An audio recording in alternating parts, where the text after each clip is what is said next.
Olá, eu sou Flávia Salim, Master Coach e também estou na TV Relacionamento.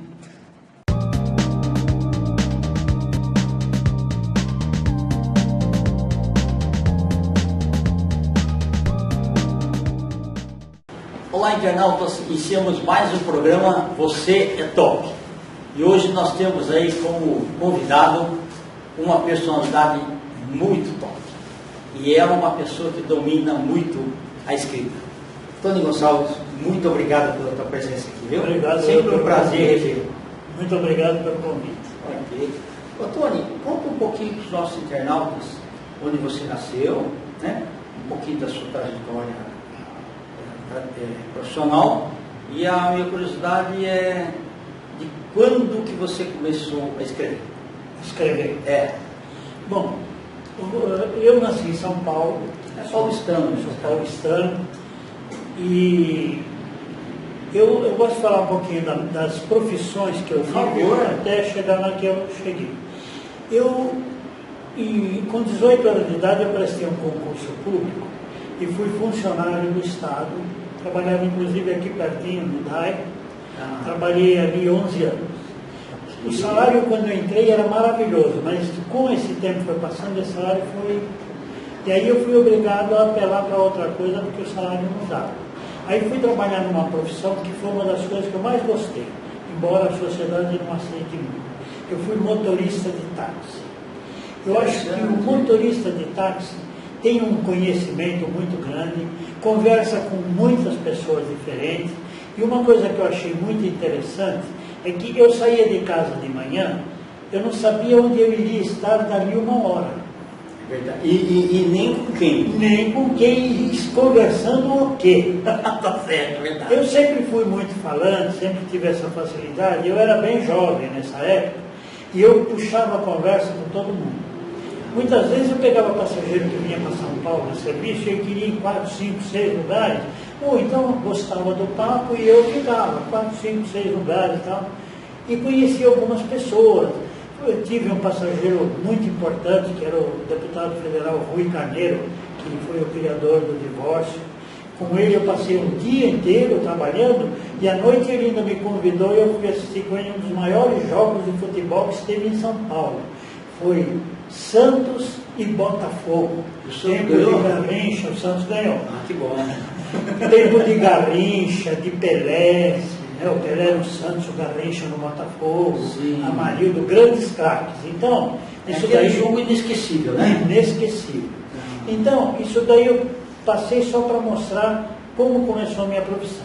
Aí eu estava achando, eu já era casado, eu já estava partindo para minha segunda filha, e eu achava que eu devia melhorar, me melhorar. E aí resolvi mudar de profissão. Deixei de ser motorista de táxi, deixei de ser também funcionário público e fui trabalhar em vendas. Trabalhei em vendas 28 anos. Você falou, você conversava, então na verdade você já era um vendedor nato, na verdade, né? Pelo menos de abrir portas e começar a conversar. Talvez faltasse um pouco de estilo só de... Talvez. Mas quando eu tinha 9 anos de idade, meu pai comprou uma mercearia na Vila Mariana. Tá. E nós não é o melhor lugar para vendas é a mercearia. Eu também, meu pai tinha uma quitanda. Foi lá que eu aprendi muito sobre isso. E você fala de eu ser vendedor. Com 9 anos de idade, eu saía na vizinhança com uma caderneta para vender. Quer dizer, com 9 anos de idade eu fui vender. E entregava. Entregava e cobrava. Né? Então fazia venda completa. Isso daí abriu muitas portas. E antes de eu ser funcionário público, também aí entre os 15 e 18 anos, eu fui office boy. Também, outra coisa, andava pela cidade, conversava com muita gente diferente. Eu me sentia um adulto de terno e gravata, né? E a cidade era menos perigosa também. Sim, a cidade era até gostosa. São Paulo era uma cidade bonita, parecia uma cidade europeia. As pessoas andavam muito bem vestidas. né? Os homens usavam chapéu, alguns usavam uma bengala, mas só de elegância. Não é Elegância, não é que era portador de isso. E as mulheres muito bem vestidas, vestidos longos, penteados bonitos. Mudou muito, hoje todo mundo é meio relaxado, né? Então, naquele tempo era uma maravilha a cidade de São Paulo. A condução era boa, né? Era tudo bom naquela época. Bom, aí eu fui ser funcionário público, depois fui ser vendedor. Quando eu passei a ser vendedor, eu sempre, tudo que eu fiz, eu sempre gostei de fazer bem feito, sempre fazer o melhor possível. Então, eu felizmente fui muito bem sucedido em vendas. Eu fui vendedor, supervisor, gerente e até diretor comercial de empresa. Que bacana. Eu viajei por bastante lugares aí pelo Brasil. Dava treinamento também? Dava treinamentos, fazia palestras, né? E em 1980 eu ganhei um prêmio. Existe uma organização chamada ADVB. Isso, Associação dos Agentes de Vendas do Brasil. Isso. Eu ganhei através da ADVB o título de melhor vendedor de 1980. Melhor vendedor do Brasil, certo? Importante isso para mim, né? Sim. Eu sempre dizia que aquilo era um Oscar do vendedor. Exatamente, né? Isso, um reconhecimento mesmo. Muito bom, abriu muitas portas, tá? Isso me ajudou a dar mais uma crescida. Eu havia feito um curso de oratório. Eu sempre gostei de falar, mas eu queria falar melhor. Isso, você falou um negócio importante. Muitas vezes fala assim, não, eu não vou fazer curso de nada porque eu já sei isso daí. Não, sempre dá para aprimorar. Sempre. Né? Melhorar sempre é bom. Sempre.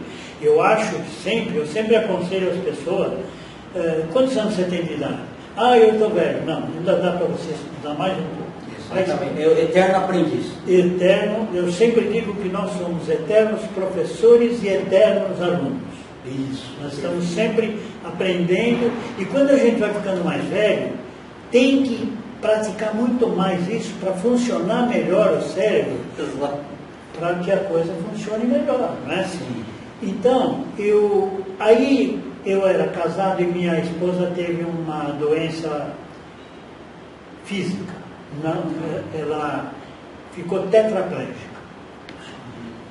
Clinicamente ela não tinha nada, ela passou por grandes médicos, todo mundo dizia que ela não tinha problema nenhum de saúde. Só que ela foi perdendo todos os movimentos. E quando ela faleceu, com 51 anos de idade, ela não andava, ela vivia na cadeira de roda, a gente tinha que ajudar a tomar banho, tudo isso. E aí, isso daí despertou em mim que nenhum médico dizia, olha, isso aí é um problema psicológico. Não, nenhum. Eles só examinavam o lado deles e não descobriam nada e diziam que não tinha nada. E me fez falta ouvir falar de um psi. Aí eu resolvi estudar. Eu estava com 50 anos de idade e fui estudar, na ocasião, eu fui estudar filosofia. O quê? Não, mas foi corajoso, porque nessa época o jovem de hoje não se dá nada, não quer estudar mais nada. Ah, é verdade, é verdade. Se bem que tem alguns que são estudiosos, mas a grande maioria não, né? Então, aí eu fui para fazer a filosofia e entre os personagens da filosofia eu conheci um que me despertou e eu comecei a segui-lo. Ele é chamado aí de Freud. Ah, ok. É um cara meio desconhecido. Meio desconhecido. Isso, ele é bem conhecido lá na terra dele. Mas acontece que eu gostei de Freud, então mudei de área, eu fui para psicanálise. E aí me formei psicanalista com a intenção de ajudar minha mulher. Não consegui, não deu tempo. Ela, um pouco antes de eu me formar, ela faleceu. Mas eu fui fazer uma pesquisa, o que tinha acontecido, por que ela chegou até aquele ponto e nenhum médico achava nada. Aí eu fui pesquisar na família, desde o nascimento dela e tal, e acabei descobrindo o que é uma somatização. É uma doença criada. E essa doença leva a desastres terríveis. Ela é individual. Exatamente. E ela acabou falecendo, não deu tempo de eu ajudá-la, mas aí veio a minha proposta, já que eu não consegui ajudá-la, vou ajudar quem eu conseguir. Maravilhoso. Então aí eu tenho como norma de vida procurar ajudar as pessoas, dar dicas, dar orientações. Eu tenho diariamente, eu solto um Instagram e um YouTube, sempre dando dicas de vida, de saúde, de atitudes, de estilo de vida, de qualidade de vida, para as pessoas poderem viver melhor. E isso me deu também a ideia de escrever um livro. Meus filhos já falavam para mim: pai, por que o senhor não escreve um livro da sua vida? E eu achei que escrever um livro da minha vida seria uma falsa modéstia, né? Eu não queria, não sou tão vaidoso. Eu sou um pouco, mas não tanto. E aí pensava, fui embromando. Quando chegou um dia, eu tive a oportunidade de entrar num grupo de instrução de escrita. Perfeito. Um grupo de escritores. E aí peguei um pouquinho lá de como seria e escrevi meu primeiro livro. Meu primeiro livro chama-se Segredos de Divã. Nele eu conto alguns casos de pacientes meus. Alguns casos que eu achei que eram mais graves e tal, eu contei nesse livro. Isso me despertou o desejo de escrever. Então já escrevi um segundo, que está até para uma editora fazer um estudo, né? Para ver, né? Está por dentro disso, né? E já estou escrevendo mais um. Então, vamos ver se eu vou me tornar um escritor. Vai sim. Ô, Tony, quem que você, analisando o Tony antes de estudar e o Tony depois, qual que é o abismo que tem de conhecimento? Olha, eu vou dizer uma coisa para você, Kenji. Eu fui, assim, relapso em termos de estudo. Eu estava no ginásio e entrei na repartição pública. Quando eu entrei na repartição pública, meu salário era muito alto. Aí não precisava. Nossa, aí tão alto que eu relaxei com os estudos e acabei abandonando. Eu fui jubilado. Sabe o que é jubilado? Quando você repete de ano por falta. Fui jubilado do Colégio Estadual, estudava na Brasília Machado, era um dos melhores colégios de São Paulo na época, e eu fui jubilado por faltas. Aí não me interessei por estudar mais, aí abandonei de uma vez. Mas eu sempre fui muito observador e sempre gostei de fazer tudo bem feito. Então, tudo que eu iria fazer, eu procurava dar uma estudada, né? Saber como que é isso, para que é isso e tal. Quando eu era vendedor, eu ia nas firmas, eu queria saber o que essa firma produzia. Excelente. Não pode chegar lá ao vendedor e falar: o que vocês fazem aqui? Não, tem que saber vender senão vender gelo para esquimó é feio. E tal. Aí eu aprendi muita coisa de diversos ramos diferentes e tal. Eu fui trabalhar numa firma que produzia equipamento de proteção para materiais elétricos à prova de explosão. Então, meus clientes eram quem lidasse com material explosivo. E aí, eu ia vender meu produto em certos lugares, conversava com o engenheiro não sabia o que vendia. Então, eu comecei a fazer palestras profissionais. Fazia palestras para engenheiros, fiz palestras no Instituto de Engenharia, fiz algumas palestras sérias, boas. Me deu um pouquinho de gosto de fazer palestra, né? Então é gostoso, não é? Foi aí que eu fui fazer o curso de oratória.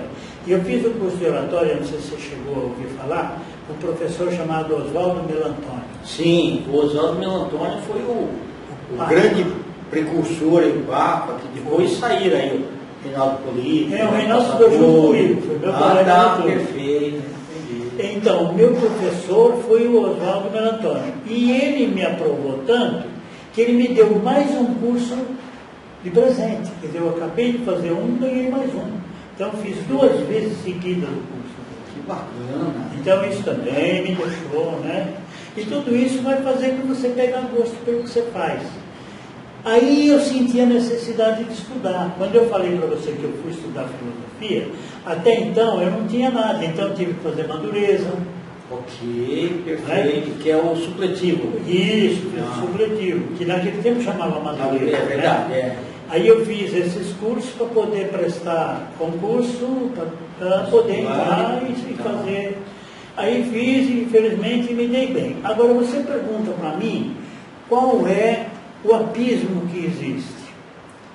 Eu não diria para você que eu tenha sentido o abismo, assim, a grande dificuldade, não senti. Pelo meu modo, eu fui superando muita coisa. Eu, até a parte de ginásio que eu estudei numa escola muito boa, que era o Brasílio Machado, Colégio Estadual Brasílio Machado, na Vila Mariana. E eu aprendi muito e gostei muito da língua portuguesa. Então eu sempre gostei de falar um português correto. Sempre ensinei meus filhos a falarem um português correto. E com isso, eu não sentia tanta falta assim A única coisa que eu sentia falta é que eu gostaria de ser promovido a mais na empresa, e para ser promovido a mais eu teria que ter um curso superior. Perfeito. Não é? Tanto é que eu consegui ser diretor comercial quando eu estava fazendo faculdade. Até aí eu não tinha conseguido. E também não fui muito disso, porque logo depois a empresa que eu trabalhava foi vendida e eu perdi meu cargo. E aí, em seguida, já me formei e montei uma clínica e comecei a trabalhar como psicanalista. Aí, dali para cá, não fui mais empregado em empresa nenhuma. Eu fui psicanalista, tive a clínica durante 15, 16 anos.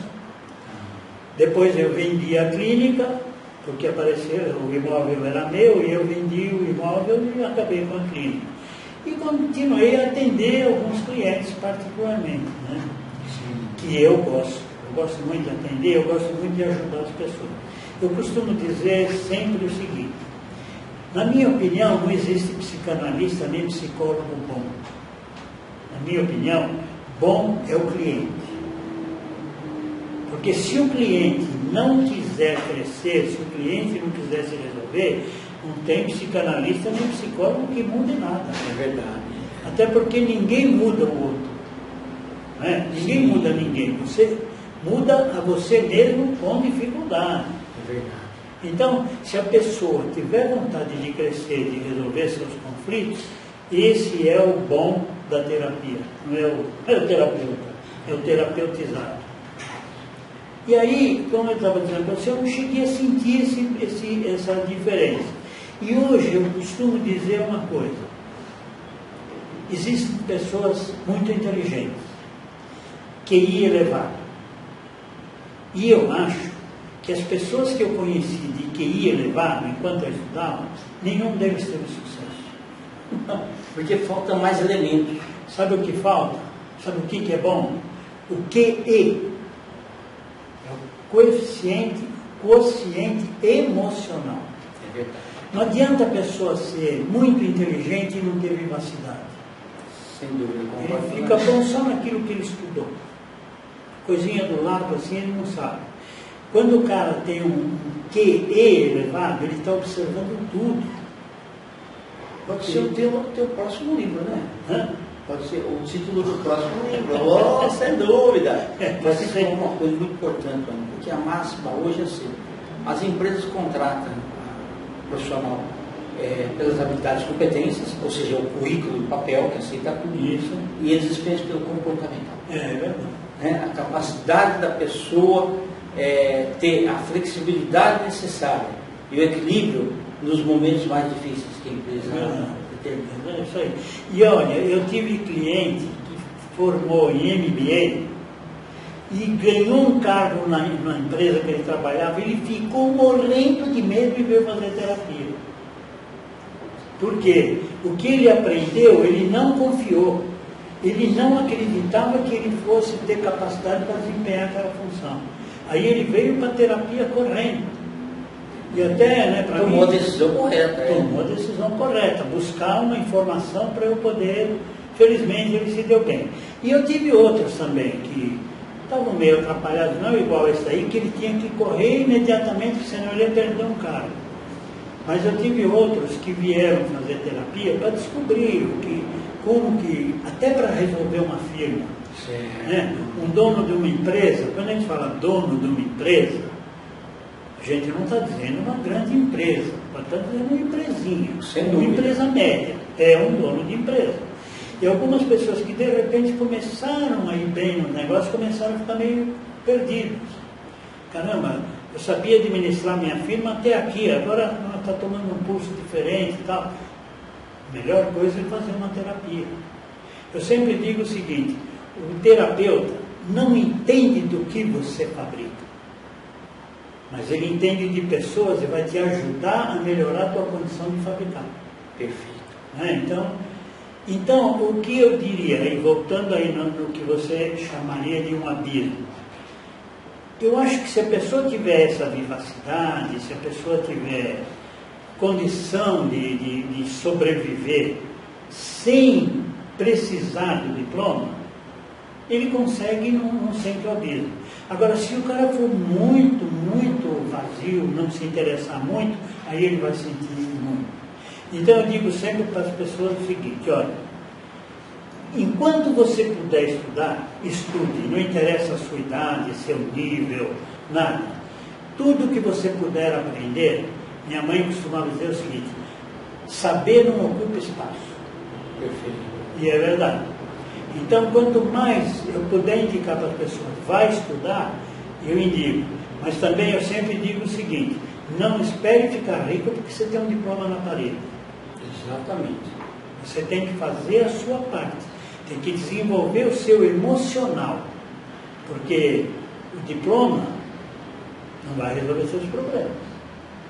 Assim como a terapia também não. Também sempre digo, você não vai chegar aqui no consultório de terapia, me dá um pacote de soluções. Tá? Grande, pequeno. Né?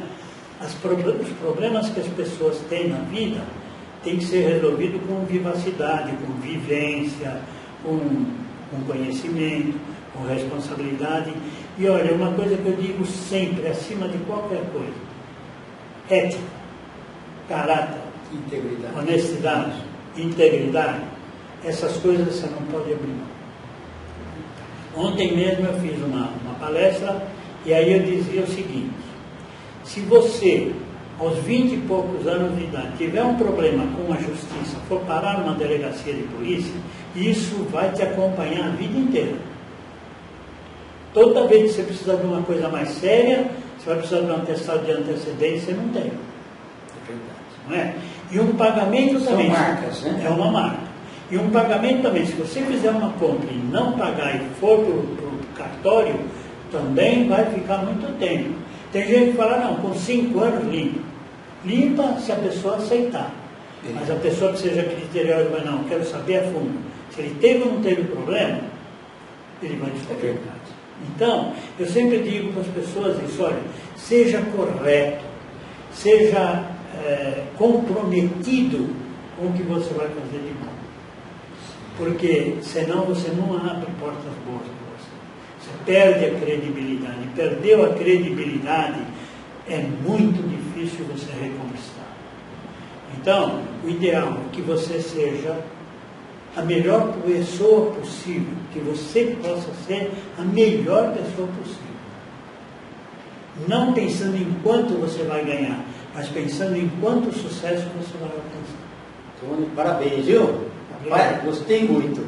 Obrigado. Eu queria que você deixasse os seus contatos para os internautas. Vamos lá. Bom, meu nome é Tony Gonçalves, eu tenho um e-mail que é tonygoncalves.guarani@hotmail.com. Meu telefone é 11 999 51 6971.